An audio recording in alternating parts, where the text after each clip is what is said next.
কোন শান্তিপূর্ণ ঘটনার মধ্য দিয়ে বাংলাদেশ থেকে আওয়ামী লীগের বিদায় হয় নাই। হাজারো মানুষের জীবন ও রাজপথ ভরা রক্তের মধ্য দিয়ে ওই আওয়ামী লীগের বিদায় হয়েছে।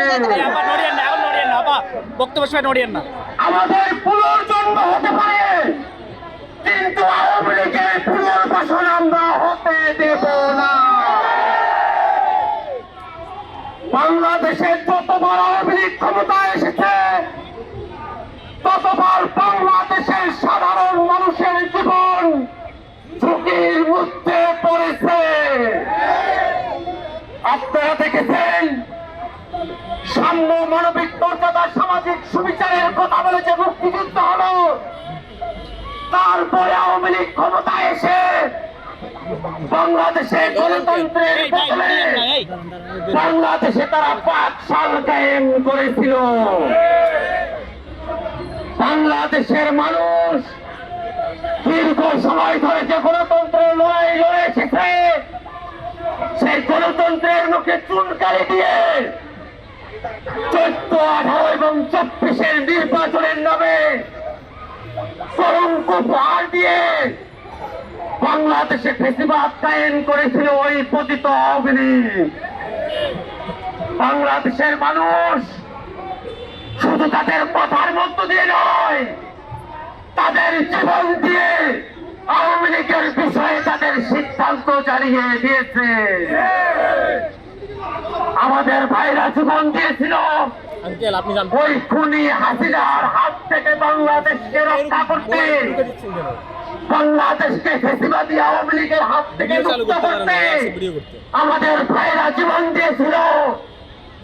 আমাদের যে ভাইরা রাজপথে জীবন দিয়েছে, আমাদের চোখের সামনে আমরা তাদের জীবন যেতে দেখেছি, তাদের রক্তের শপথ আমাদের শরীরে এক বিন্দু রক্ত থাকা অবস্থায় আওয়ামী লীগকে বাংলাদেশে আমরা আর সনামে রাজনীতি করতে দেব না।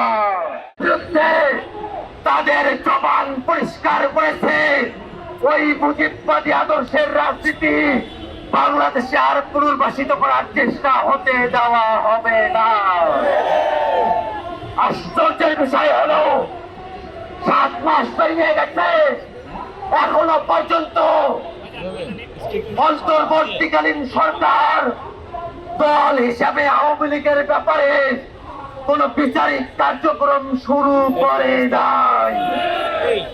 আজকের এই বিক্ষোভ সমাবেশ থেকে আমরা ঘোষণা করতে চাইতে হবে, বাংলাদেশে আওয়ামী লীগের নামে কোন সাংগঠনিক, কোন রাজনৈতিক কার্যক্রম চলতে দেওয়া যাবে না। আওয়ামী লীগের নিবন্ধন অল্প সময়ের মধ্যেই বাতিল ঘোষণা করতে হবে। আওয়ামী লীগের নিবন্ধন যদি বাতিল করা না হয়, এই ছাত্র জনতা আবার রাজপথে এসে আওয়ামী লীগের নিবন্ধন বাতিল করিয়েই ছাড়বে ইনশাআল্লাহ। সংগ্রামী উপস্থিতি, অনেকে ভালো আওয়ামী লীগের কথা বলে, আমরা তো বলি রোম বাঁচতে গিয়ে যেমন কম্বল উজাড় হয়ে যায়, রোম বাঁচতে গিয়ে যেমন কম্বল উজাড় হয়ে যায়, আওয়ামী লীগের ভালো বাছাই করতে গেলে গোটা আওয়ামী লীগে উজাড় হয়ে যাবে। পিলখানা হত্যাকাণ্ড, 13 সালের হত্যাকাণ্ড, শাপলার হত্যাকাণ্ড, মোদী বিরোধী আন্দোলনের হত্যাকাণ্ড, 24-এর হত্যাকাণ্ড, কোন হত্যাকাণ্ডের জন্যই যে আওয়ামী লীগ এখন পর্যন্ত দুঃখ প্রকাশ করে নাই, এখনো পর্যন্ত অনুশোচনা প্রকাশ করে নাই, এখনো পর্যন্ত তাদের দায় স্বীকার করে নাই। সেই আওয়ামী লীগের পক্ষে যদি বাংলাদেশের কোন শক্তি, বাংলাদেশের কোন ব্যক্তি একটু দাঁড়ানোর চেষ্টা করে, বাংলাদেশের ছাত্র জনতা রাজপথে দাঁড়িয়ে সেটা ব্যক্তি হোক, সেটা কোনো প্রতিষ্ঠান হোক, তার বিরুদ্ধে সর্বাত্মক প্রতিরোধ গড়ে তুলবে। করতে হবে আওয়ামী লীগের রাজনৈতিক এবং সাংগঠনিক কার্যক্রমের উপরে নিষেধাজ্ঞা আরোপ করতে হবে। বাংলাদেশে সামনের দিনে আওয়ামী লীগের নাম মার্কা আদর্শে কোনো রাজনীতি চলবে না, সেই নিশ্চয়তা আমাদেরকে দিতে হবে। বন্ধুরা আমার, বাংলাদেশে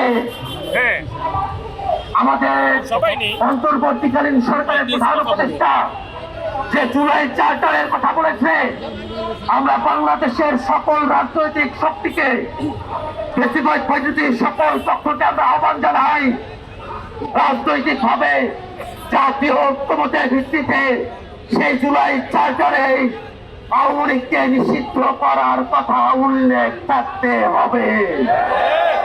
বন্ধুগণ আমার, আজকে রোজার সময় আমরা দীর্ঘ সময় আমাদের বিক্ষোভ কর্মসূচি অব্যাহত রেখেছি।